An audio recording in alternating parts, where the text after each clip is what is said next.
दिदी तपाईहरुको घरमा आइमे छन् कि छैनन् हौ? छुम नि हौ अनि छुम। तपाईहरुको छठ कस्तो छ हेरेर आउँछु ल।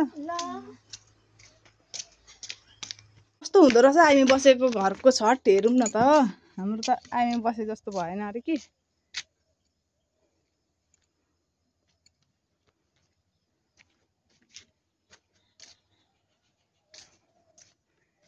यो हाम्रो ठुली दिदीहरुको छठ यहाँ चाहिँ आइमे बस्नु भएको छ। यस्तो रह त अब हाम्रो देखाउँछ है तपाईहरुलाई। हाम्रो चाहिँ छठ आइमे बसे जस्तो भएन अरे। म तपाईहरुलाई मेरो घरको छठ देखाउँछु है त। हाम्रो घरको छठ आइमे बसे जस्तो भएन अरे भन्ने खबर आयो कि। यो चाहिँ मेरो घरको छठ। लु हेर्नुस् यहाँ धान पोखेको छ अलिकति। यो धान सुकाएको 2 दिन भयो। हिजो हुस्से लागेर उठाउन पाइएन। यहाँ चराले धान पोखेको छ। यही देख्दाखेरि हो कि किन चाहिँ आइमे बसे जस्तो घर भएन रे। यसमा चाहिँ के देखियो त्यस्तो आइमे बसे जस्तो नभएको। फेरि भन्न चाहिँ कसरी सक्नु के हामी पनि त बसेका हुँदैनौँ त घरमा। आइमे बसे जस्तो भएन रे। यो के छ यसमा चाहिँ त्यस्तो। हेर्नु त के भएर चाहिँ यो आइमे बसे जस्तो भएन। म चाहिँ बुझ्न सकिनँ। यस्तै हुन्छ कि आइमे बसेको चाहिँ छठ पनि लिपेको हुन्छ कि चराले खान्छ यो अलिअलि पोखेको के भयो त।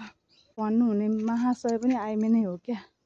उहाँ पनि आइमे नै हो। घरमा बस्दा कति काम गर्न सक्छु मैले पनि भन्ने पनि सम्झिनु पर्ने। बिरामी भएर बल्ल बल्ल उठेको। यति धान पोख्यो भन्दैमा त्यति साह्रो भन्नु पर्दैन।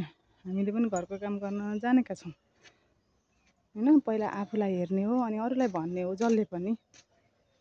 यति धान बिजोकले गरेको हामीले पनि बिजोकले नै गर्छौँ काम। कसैले पनि सजिलो गरी गरेको हुँदैन। साह्रै पर्छ काम गर्दा। खेताला गएका छौँ परमत तिरेका छौँ हामीले पनि। आफ्नो पनि हेर्नुपर्छ कुरो भनेको त्यस्तै हो। र केटाकेटी हो आइमे बसेको चाहिँ कस्तो हुन्थ्यो मैले चाहिँ बुझ्न सकिनँ। मास्तिर दिदीहरुकोमा हेरेको आइमे बसेको भने त्यस्तै छ। झन् खतरा रहेछ उहाँको त। गरिरहेको छ नबसिकन। केहीमा रिस उठेको त्यसरी किन चित्त नबुझेको होला गरेको। म त छक्क पर्छु। पोखिन्छ अलिअलि सुकाउँदा चराले बोक्छ खान्छ त्यस्तै त हो त। कसरी गर्दैछन् भन्ने पनि त सम्झिनुपर्छ हेर्नुपर्छ। दिनभरि घरमा सुते जस्तो सुतेको त हुँदैन नि त गरिराखेकै हुन्छ। कसको मान्छे हुन्छ हौ यस्तो साह्रो। धान सुकाउँदा पोखिन्छ अलिअलि कुटाउँदा भुसमा कनिका जान्छ त्यो पनि त हाम्रो दोष त होइन नि त। मिलबाट पनिका जान्छ मैले उठाएर पनि कालेको पनि होइन। यो धान चराले पोख्छ त मेरो के दोष। अलिअलि पोखिन्छ खान्छ चरालाई पनि त दिने को छ र। बुझ्नु पर्यो नि। बुझ्ने चाहिँ कहिले। सिङ पलाउँदैन जुरो पलाउँदैन। अब पनि नबुझेको कहिले बुझ्नु। कस्तो चाहिँ हुन्छ क्या आइमेले गरेको घर चाहिँ। तर भन्ने मान्छे पनि आइमे चाहिँ आइमे नै है फेरि। किन नआएको खोइ कहिले बुझ्ने होला कहिले सम्झिने होला। सबैलाई साह्रो पर्छ गर्दा। आफूले 2 दिन गर्दाखेरि कस्तो हुन्छ थाहा भएकै हो। बुझ्नु पर्यो है बुझ्नु पर्यो। सबैले बुझेर गर्दा मात्रै घर र व्यवहार राम्रो हुन्छ क्या। मैले चाहिँ बुझ्न नसकेको हो कि बुझाउन नसकेको हो कि केही बुझ्न सक्दिनँ। चराले धान पोख्छ आइमेलाई दोष। भुसमा कनिका जान्छ आइमेलाई दोष।